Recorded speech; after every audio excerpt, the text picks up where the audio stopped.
Friends, welcome to Bright Minds Academy. तो आज के इस वीडियो में हम पढ़ने वाले हैं प्रजनन स्वास्थ्य या रिप्रोडक्टिव हेल्थ के बारे में, जो कि कक्षा 12वीं जीव विज्ञान के क्या है चैप्टर नंबर 3 का ये टॉपिक है। तो चलिए शुरू करते हैं। सबसे पहले जानते हैं जनन स्वास्थ्य या प्रजनन स्वास्थ्य क्या होता है। तो प्रजनन स्वास्थ्य का अर्थ केवल रोग या दुर्बलता की अनुपस्थिति नहीं होती, बल्कि यह शारीरिक, मानसिक और सामाजिक रूप से संपूर्ण स्वास्थ्यता को क्या करता है, दर्शाता है। और इस तरीके से एक सही या प्रजनन स्वास्थ्य कहलाता है। और ये विशेष रूप से किससे संबंधित होता है या किनके कार्यों से जुड़ा होता है, तो ये विशेष रूप से प्रजनन तंत्र तथा उससे जुड़े कार्यों तथा प्रक्रियाओं से क्या होता है, संबंधित होता है, प्रजनन स्वास्थ्य कहलाता है। तो चलिए इसकी परिभाषा देख लेते हैं। विश्व स्वास्थ्य संगठन के अनुसार या WHO के अनुसार, तो आपको बता दिया जाए WHO क्या है। तो WHO जो है वर्ल्ड हेल्थ ऑर्गेनाइजेशन, इसका फुल फॉर्म होता है और इसका हेडक्वार्टर क्या है, जिनेवा में स्थित है, स्विट्जरलैंड में। और ये है पूरे विश्व के स्वास्थ्य से संबंधित क्या करता है, जानकारी एकत्रित करता है तथा निर्देश जारी करता है। तो WHO के अनुसार जो है प्रजनन स्वास्थ्य की परिभाषा जो है, प्रजनन स्वास्थ्य एक ऐसी स्थिति है जिसमें व्यक्ति प्रजनन तंत्र एवं उसकी कार्य प्रणालियों से संबंध में शारीरिक तौर तरीके से या शारीरिक रूप से, मानसिक रूप से और सामाजिक दृष्टि से अगर पूर्णतः स्वस्थ रहता है, तभी क्या है वो जनन की दृष्टि से क्या है, स्वस्थ माना जाता है। इसका मतलब क्या है, इसका आशय यह है कि व्यक्ति अपने जीवन में सुरक्षित और संतोषजनक प्रजनन करने की क्षमता रखे तथा इससे संबंधित सभी निर्णय जो है स्वतंत्रता और जागरूकता के साथ ले सके, तभी क्या है वो व्यक्ति जनन रूप से स्वस्थ माना जाता है। तो ना केवल शारीरिक रूप से बल्कि मानसिक और सामाजिक दृष्टि से, मतलब कि ये भावनात्मक और व्यवहारात्मक दोनों ही तरीके से ये क्या होते हैं, अगर स्वस्थ है कोई व्यक्ति तभी क्या है वो प्रजनन स्वास्थ्य कहलाता है।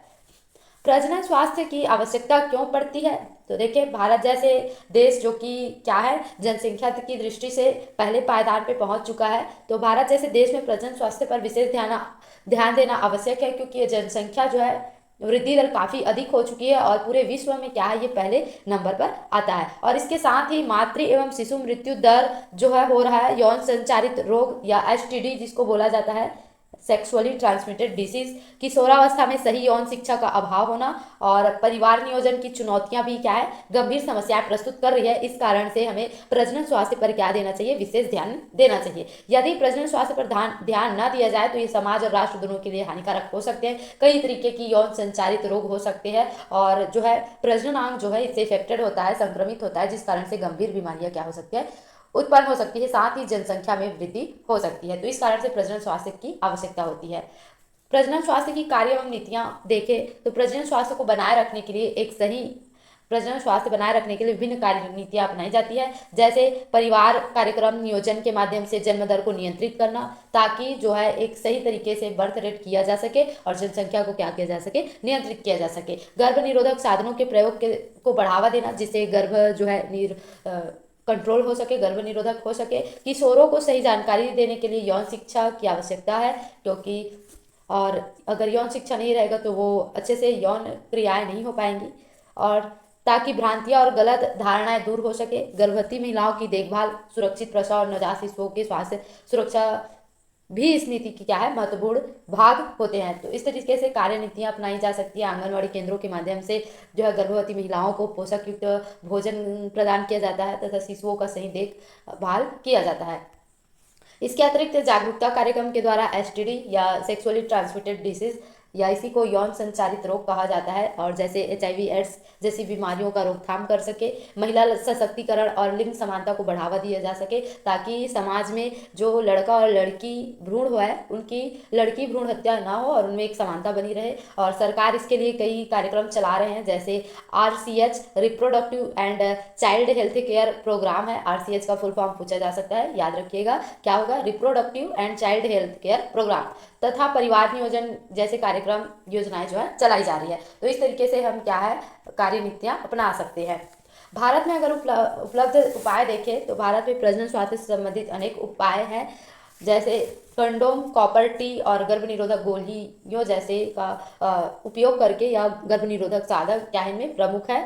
पुरुष और महिला नसबंदी करा करके, ट्यूबोक्टोमी और वैसेक्टोमी करा करके भी परिवार नियोजन का प्रभावी साधन कर सकते हैं या परिवार नियोजन किया जा सकता है। इसके साथ ही शिशुओं और माताओं के लिए आवश्यक टीकाकरण की व्यवस्था किया जा सकता है।